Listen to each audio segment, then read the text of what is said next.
श्रीनाथ जी, गुरु गोरखनाथ जी के चरणों में आदेश आदेश आदेश। महामाई महाकाली भैरव बाबा, भगवान दत्तात्रेय जी, नवनाथ 84 सिद्धों के चरणों में आदेश आदेश आदेश। अलख निरंजन, हर हर महादेव।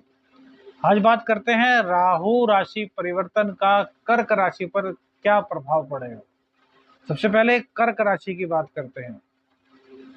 तो देखिए, कर्क राशि जो है उसको चर राशि की संज्ञा दी गई है। चंद्रमा इस राशि के लोड होते हैं। चंद्रमा और राहु में 36 का आंकड़ा है। चंद्रदेव की गति बहुत तेज है। अभी यहाँ तो अभी कहाँ, अभी वहां तो अभी कहाँ, कुछ भी नहीं पता चलता चंद्रदेव की गति का। और यही हाल कर्क राशि वालों का भी होता है। चंद्र राशि के अनुसार कर्क राशि वालों का जो मन होता है वो एकदम से स्थिर सा नहीं होता। हर वक्त मन में कुछ ना कुछ उनके विचार चलते रहते हैं। स्वभाव की बात करें तो बहुत अच्छे होते हैं, सुंदर होते हैं। चंद्र का पूरा प्रभाव इन पर होता है। समर्पित भी होते हैं, लेकिन कभी कभी यह लोग बहक भी जाते हैं। इमोशनल होते हैं। इमोशनल होने के कारण कुछ लोग इनका फायदा भी उठा लेते हैं। जो इमोशनल होता है वो कहीं ना कहीं अच्छा होता है। और आजकल ऐसे लोगों की संख्या कम नहीं जो अच्छे लोगों का फायदा उठा ले, अर्थात अपना उल्लू सीधा कर ले। कर्क राशि वाले बड़े कर्मठ लोग होते हैं। बहुत ही मेहनत के साथ कार्य करना जानते हैं। अपने कार्य को निष्ठा के साथ करते हैं। थोड़ा जल्दबाजी जरूर रहती है इनमें, लेकिन निष्ठा के साथ कार्य करते हैं। जीवन साथी के प्रति भी काफी वफादार होते हैं। और प्रेम संबंधों की बात करें तो यहाँ भी यह प्यार तो बहुत करते हैं, लेकिन अक्सर कहीं ना कहीं धोखे का शिकार इनको होना पड़ता है। कारण है इनका इमोशनल होना। कर्क राशि चतुर्थ राशि कालपुरुष की कुंडली में होती है और चतुर्थ स्थान सुखों का स्थान है। तो यदि इनकी कुंडली में चंद्रदेव पीड़ित ना हो तो ये सभी प्रकार के सुख भी अपने जीवन में प्राप्त करते हैं। चंद्रदेव पीड़ित हों तो काफी दिक्कत होती है। चंद्रदेव को मजबूत करना कर्क राशि वालों के लिए बहुत ज्यादा आवश्यक है। कर्क राशि वालों को शिव तांडव स्तोत्र का पाठ अवश्य करना चाहिए। यह तो हुई कर्क राशि के गुणों की बात। अब राहु का परिवर्तन कैसा आपके जीवन पर प्रभाव डालेगा, इस पर भी अपने विचार व्यक्त करेंगे। विचार इसलिए क्योंकि यह ज्योतिष है और सबकी कुंडलियां अलग अलग होती हैं, तो थोड़ा मतभेद हो सकता है।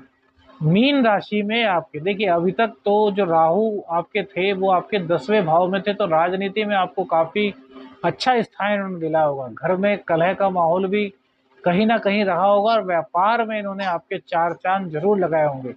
साम दाम दंड भेद से काम लेना आप भी सीखे होंगे। अब जैसे कि आपके इमोशंस के साथ काफी लोगों ने खेला, तो आपके मन में भी आया होगा कि अब इनसे बदला लिया जाए, और आपने लिया भी होगा।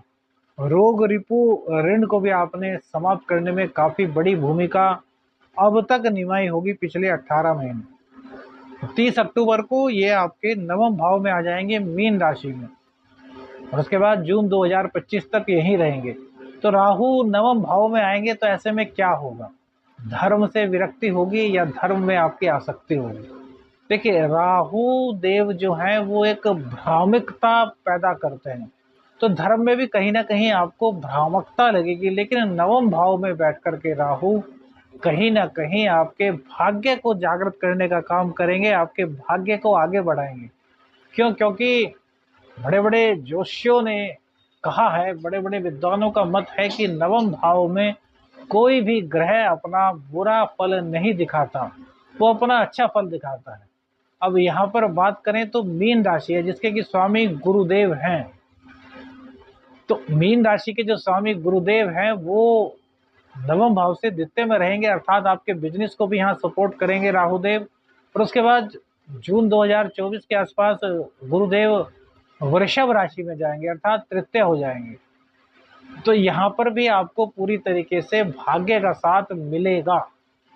अब राहु देवता की दृष्टि, जो पहली दृष्टि है, पंचम दृष्टि, वो आपके लग्न पर पड़ेगी, यानी कि आपकी राशि पर पड़ेगी। तो राशि पर राहु की दृष्टि पड़ने से भैया कहीं ना कहीं तो आपको मानसिक चिंता का सामना करना पड़ेगा, क्योंकि चंद्र के दुश्मन है राहु। ग्रहण दोष बनता है जब चंद्र और राहु की युति होती है या फिर राहु की दृष्टि किसी भी प्रकार से चंद्र पर पड़ती है।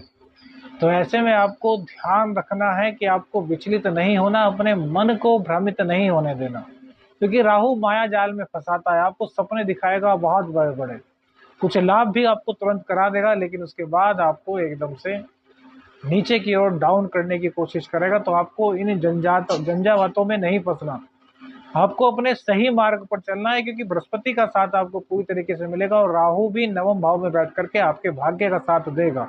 लेकिन आपके जो स्ट्रक्चर है, जो आपका शरीर है, उसमें कहीं ना कहीं दिक्कत आएगी, जैसे कि मानसिक रूप से परेशान हो जाना, कहीं ना कहीं एलर्जी संबंधी रोग आपको हो सकते हैं। अब 36 प्रकार की एलर्जी होती है, इसमें नजला भी आता है, कोल्ड होता है, सिर में दर्द की परेशानी, शरीर पर चकत्ते आदि हो जाना, शरीर पर खुजली हो जाना।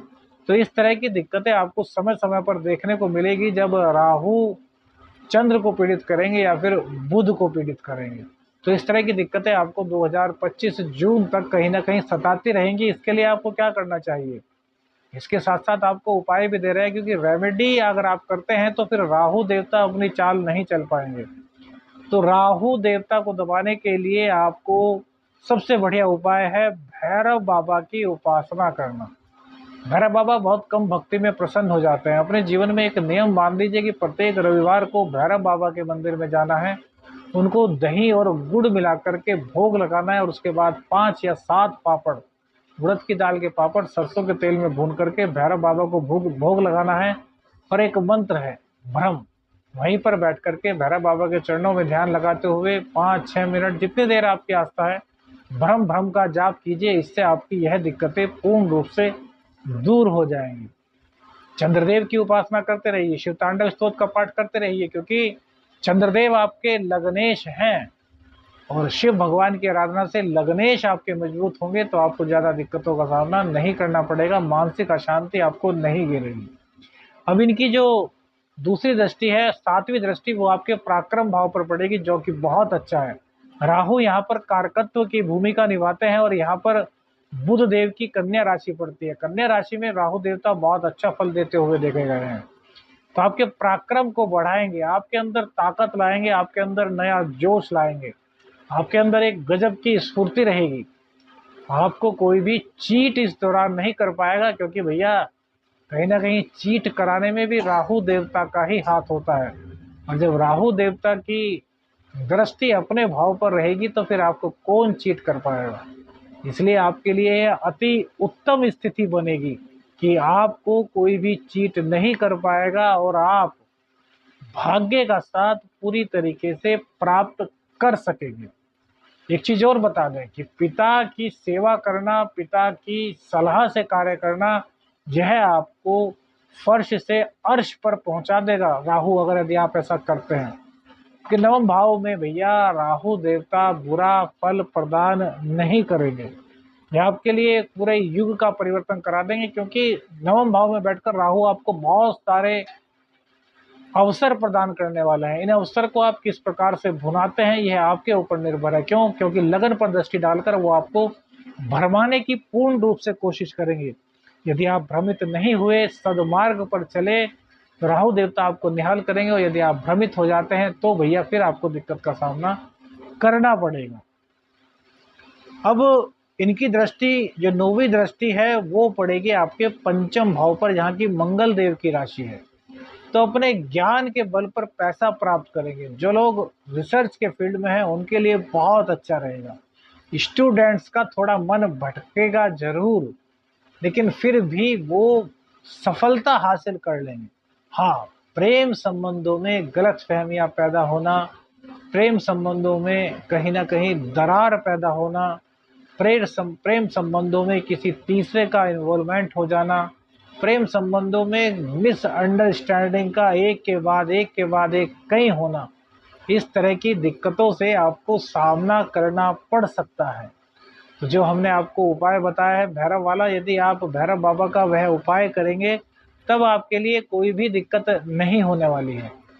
इसके अलावा आप और क्या कर सकते हैं? देखिए, राहु देवता का एक ऐसा गजब उपाय आपको बताएंगे जिसको यदि आप कर लेते हैं तो भैया राहु का कोई भी नकारात्मक प्रभाव आप पर नहीं होगा। सभी प्रकार के सकारात्मक प्रभाव आपके ऊपर हमेशा विराजमान रहेंगे। राहु का यह गोचर आपके जीवन को बदल कर रख देगा, आपको फर्श से अर्श पर ले जाएगा, आपकी दिन दूनी रात चौगुनी तरक्की कराएगा। तो करना क्या है, सबसे पहले तो सूर्य उदय के 1 घंटे के अंदर, यानी कि सूर्य उदय के बाद 1 घंटे के अंदर आपको थोड़ी देर 5-6 मिनट हरी घास पर नंगे पांव चलना है। और इसके अलावा शाम को रोजाना 4 छोटे छोटे अदरक के टुकड़े आपको लेने हैं, अपने सिर से 7 बार एंटी क्लॉकवाइज उतारने हैं और घर के बाहर नाली में फेंक देना है। कहीं नाली नहीं मिलती तो कोई ना कोई पेड़ पौधे की जड़ होगी, वहां पर आप इसको डाल सकते हैं। बिना पीछे मुड़े घर आ जाइए, हाथ मुंह धो करके अपने दैनिक कार्यों में निवृत्त हो जाए, कोई दिक्कत नहीं। यह उपाय आपके जीवन में ऐसी बाहर लाएगा कि आप देखेंगे कि इन 18 महीनों में आपका जीवन धन्य हो गया। वीडियो अच्छी लगे तो लाइक कीजिएगा, शेयर कीजिएगा और चैनल को सब्सक्राइब करना मत भूलिएगा। आदेश आदेश अलख निरंजन। हर हर महादेव।